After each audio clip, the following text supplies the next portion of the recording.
গত জুমায় আলোচনার ধারাবাহিকতায় আমরা বলতে চাই কারবালার পরবর্তী ইতিহাস নিয়ে, সেখান থেকে শিক্ষা নিয়ে আমরা কথা বলতে চেয়েছিলাম। ভালোবাসা মানে, সাথে থাকা মানে তার জন্য অন্তরে টান অনুভব করা, তার জন্য অন্তরে মহাব্বত পয়দা করা, তার জন্য তার কথা শুনতে ভালো লাগা, তার পথে থাকতে ভালো লাগা, তার ব্যাপারে আলোচনা করতে ভালো লাগা। কারবালার ইতিহাসে আমরা বলছিলাম ইয়াজিদ দুরাচার, পাপিষ্ঠ, বেঈমান, মদখোর, জেনাকার, ওয়াদা ভঙ্গকারী, খুনি, দুর্নীতিবাজ, যত ধরনের অপকর্ম ছিল এটা শুরু করেছে প্রথমে ইয়াজিদ। ইসলামের ইতিহাসে এই শুরু করেছে প্রথমে ইয়াজিদ। তো তাকে তার এই অন্যায়গুলি মেনে নেননি হযরত ইমাম হুসাইন আলাইহিস সালাম। সহিহ বুখারী শরীফে ইমাম হুসাইনের নামের পর আলাইহিস সালাম ব্যবহার হয়েছে। ইমাম বুখারী বর্ণনা করছেন ইমাম হুসাইন আলাইহিস সালাম। তো লম্বা ট্র্যাজেডি হলো কারবালার ময়দানে আজকে থেকে 1385 বছর 2 দিন আগে, শুক্রবারে জুমার দিন, হযরত ইমাম হুসাইন আলাইহিস সালামকে শহীদ করার মাধ্যমে সত্যকে হত্যা করল। তবে সেই দিন ইমাম হুসাইন হারেনি, হেরেছে ইয়াজিদ, জিতেছে ইমাম হুসাইন। যদি সেদিন ইমাম হুসাইন রাদিয়াল্লাহু তাআলা ইয়াজিদের কাছে আত্মসমর্পণ করে তার নামে বায়াত হয়ে তার অন্যায়ের কাছে মাথা নত করতেন, তাহলে সত্য হেরে যেত, ইমাম হুসাইন হেরে যেতেন। হয়তো দুনিয়াতে বেঁচে থাকতে পারতেন কিছুদিন, কিন্তু হেরে যেতেন। যেহেতু সত্যের পথ ছাড়েননি, অতএব তিনি জিতেছেন, যদিও শহীদ হয়েছেন। আল্লাহ তাআলা তাদের শানে বলছেন সূরা বাকারার মধ্যে, ولا تقولوا لمن يقتل في سبيل الله أمواتا بل أحياء ولكن لا تشعرون। আল্লাহ বলেন, আমার রাস্তায় যারা জীবন দেয়, আমাকে পাওয়ার জন্য যারা শহীদ হয়ে যায়, তোমরা তাদেরকে মরা বলবা না। বাল আহইয়াউন, বরং তারা জিন্দা, ওয়ালাকিন লা তাশউরুন, তোমরা বুঝতে পারো না। সূরা আলে ইমরানে আল্লাহ পাক বলছেন, ওয়ালা তাকুলু ওয়ালা তাহসাবান্নাল্লাযীনা কুতিলু ফি সাবিলিল্লাহি আমওয়াতান বাল আহইয়াউন ইনদা রাব্বিহিম ইউরযাকুন। যারা আল্লাহর রাস্তায় জীবন দেয়, শহীদ হয়ে যায়, ওরা মরা এটা ধারণাও করবা না। সূরা বাকারায় বললেন বলবা না, আর সূরা আলে ইমরানে বললেন চিন্তাও করো না। বাল আহইয়াউন ইনদা রাব্বিহিম ইউরযাকুন, তারা আল্লাহর কাছে জিন্দা, নিয়মিত তাদেরকে রিজিক দেওয়া হয়, তাদের কবরে জিন্দেগিতে মাজার শরীফে রিজিক দেওয়া হয়। আল্লামা জালালউদ্দিন সুয়ুতী রাহমাতুল্লাহ উল্লেখ করেন সরহুস সুদূরে, ইমাম হুসাইন আলাইহিস সালামের মাথা মোবারক যখন দামেস্কের অলিতে গলিতে ঘোরানো হচ্ছিল, সেই দামেস্কের অলিতে গলিতে তার মাথা মোবারক নিয়ে যখন ঘোরানো হচ্ছিল, একদল সৈন্যরা ঘোরাচ্ছিল, জিদের দুরাচার সৈন্যরা ঘোরাচ্ছিল। তাদের মধ্য থেকে একজন হাফেজে কোরআন সূরা কাহাফ তেলাওয়াত করছিল।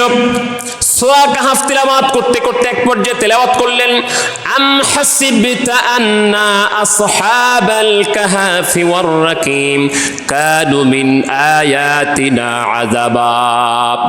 ওই হাফেজ সাহেব তেলাওয়াত করলো, তোমরা কি চিন্তা করতে পারো, ধারণা করতে পারো যে আসহাবে কাহাফ, রাকিম, তারা এই যে এতদিন ঘুমিয়ে থাকলো, এটা আমার অন্যতম নিদর্শনাবলীর কি একটা নিদর্শন নয়?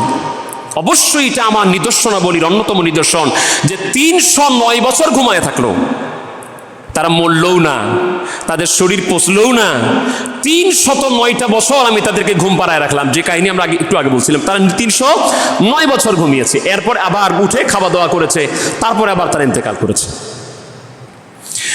আল্লামা জালালউদ্দিন সুয়ুতী রাহমাতুল্লাহ বলেন, এই আয়াত যখন তেলাওয়াত করা হচ্ছিল, তখন ইমাম হুসাইন রাদিয়াল্লাহু তাআলার মস্তক মোবারক, দেহ থেকে মাথা আলাদা, বর্ষার উপরে বৃদ্ধ ইমাম হুসাইন রাদিয়াল্লাহু তাআলার মস্তক মোবারক, সেখান থেকে আওয়াজ আসতেছে, আযাবু, দুনিয়ার মানুষ শোনো রে, শোনো শোনো শোনো, আসহাবে কাহাফ এবং রাকিমের কাহিনী তোমাদের কাছে আশ্চর্যজনক, আল্লাহ বলেছেন, কিন্তু আমি ইমাম হুসাইনকে দেহ থেকে মাথা আলাদা করে দিয়া এই দামেস্কের অলিতে গলিতে ঘুরায়া এইভাবে চালনা করা, এটা আসহাবে কাহাফের চাইতে আরো বেশি আশ্চর্যজনক। ইমাম হুসাইন রাদিয়াল্লাহু মাথা মোবারক থেকে আওয়াজ আসছে। প্রায় ৫৫০ বছর পরে ইমাম হুসাইন রাদিয়াল্লাহু শির মোবারককে আসকালানে দাফন করা হয়েছিল। সেখানে আসকালান বর্তমান গাজা এলাকা, ফিলিস্তিনের গাজা এলাকা। সেখানে ইমাম হুসাইন রাদিয়াল্লাহু মাথা মোবারককে যখন দাফন করা হয়েছিল, প্রায় ৫৫০ বছর পরে মিশরের শাসনকর্তা, মুসলিম শাসনকর্তা, তিনি দেখলেন যে আসকালানটা এলাকাটা খ্রিস্টানরা দখল করে নিয়েছে। তো কি করা যায়?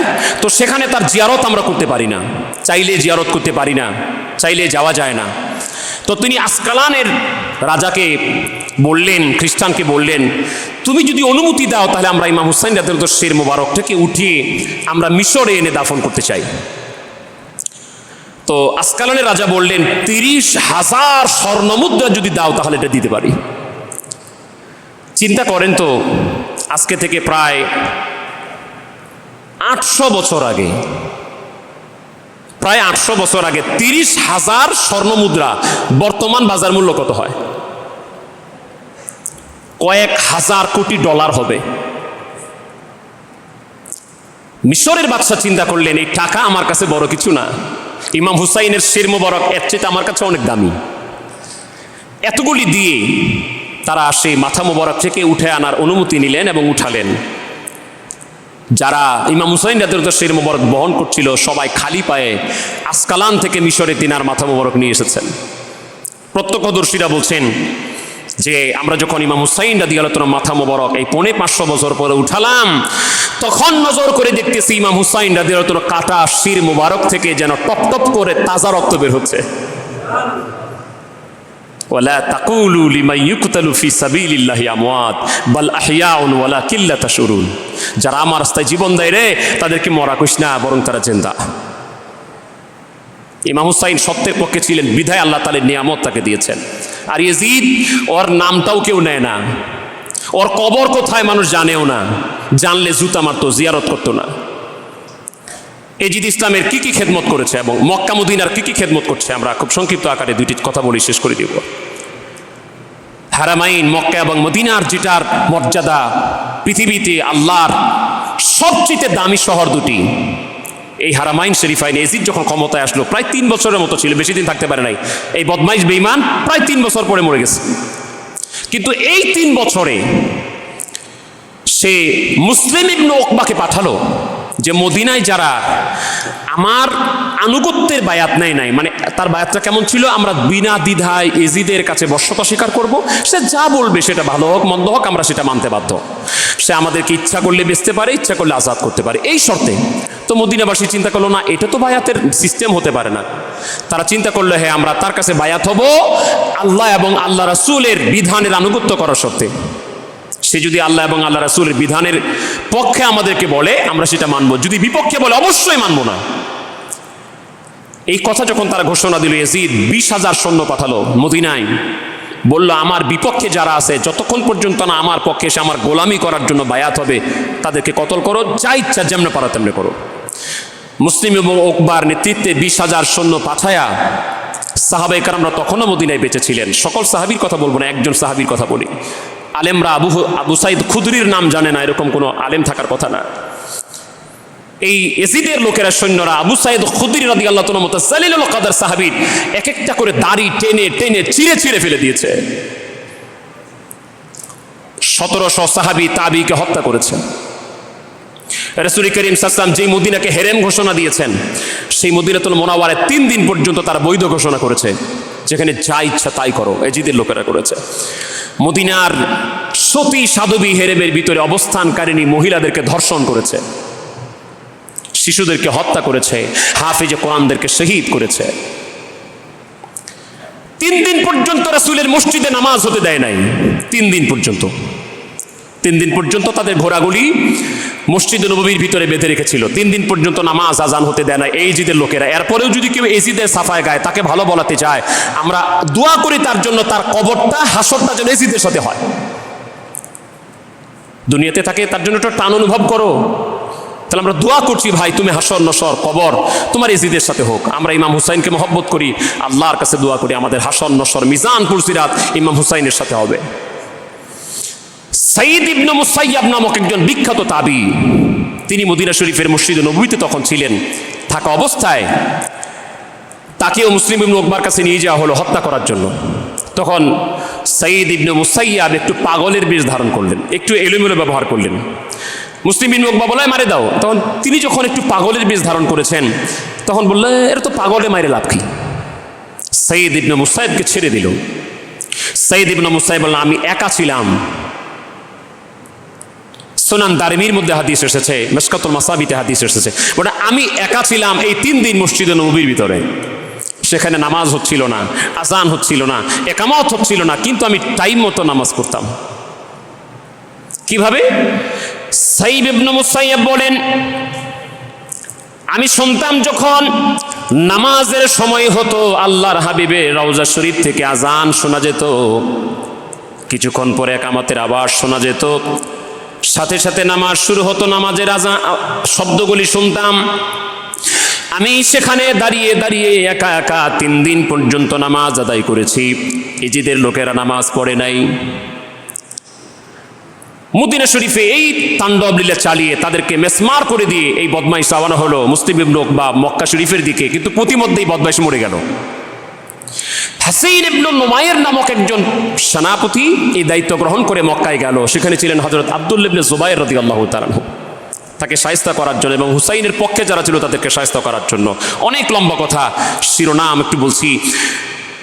যখন এখানে গেল হাসাইন ইবনে নুমাইর, তখন আব্দুল্লাহ ইবনে জুবাইর রাদিয়াল্লাহু তাআলাকে না পেরে তারা হেরেম শরীফে কাবা শরীফের জায়গাটা হেরে মসজিদে হারামের ভিতরে অবস্থান করছিল সাহাবীরা তাবিরা। হযরত আব্দুল্লাহ ইবনে জুবাইর ইজিদের সৈন্যরা দূর থেকে কোলা গামান নিক্ষেপ করলো, মিনজামিন নিক্ষেপ করলো। এগুলো নিক্ষেপ করে করে এই ইজিদ তার সৈন্যকে দিয়া আল্লাহর ঘর কাবা শরীফের দেওয়াল পুড়িয়ে দিয়েছে, কাবা শরীফকে ধ্বংসলীলা চালিয়েছে, কাবা শরীফের দেওয়ালকে ক্ষতিগ্রস্ত করে দিয়েছে। যেখানে মশা মাছি মারতে নিষেধ সেই কাবা শরীফকে তারা ধ্বংসলীলা চালিয়েছে। সেই বুখারীতে এসেছে হযরত আব্দুল্লাহ ইবনে ওমর রাদিয়াল্লাহু তাআলার কাছে একজন ইরাকের লোক জিজ্ঞেস করছে, ইয়া আব্দুল্লাহ ইবনে ওমর, এই হেরেমের মধ্যে এখানে কি মশা মাছি মারা যায়? আমরা কি মশা মাছি মারতে পারবো? হযরত আব্দুল্লাহ ইবনে ওমর তার দিকে জিজ্ঞেস করলেন, তোমার বাড়ি কই? বলে আমার বাড়ি ইরাক, কুফাতে। তখন হযরত আব্দুল্লাহ ইবনে ওমর তার সাথে লোকদেরকে ডেকে বলছে, এই শোনো শোনো শোনো শোনো শোনো তো কি কয়। সে আজকে জিজ্ঞেস করছে হেরেমের মধ্যে মশা মাছি মারা যায় কিনা, অথচ এই ইরাকের লোকেরা রাসূল পাক সাল্লাল্লাহু আলাইহি ওয়াসাল্লামের নাতির দেহ থেকে মাথা আলাদা করে দিয়েছে। এরা আবার জিজ্ঞেস করছে যে মশা মাছি মারা যায় কিনা।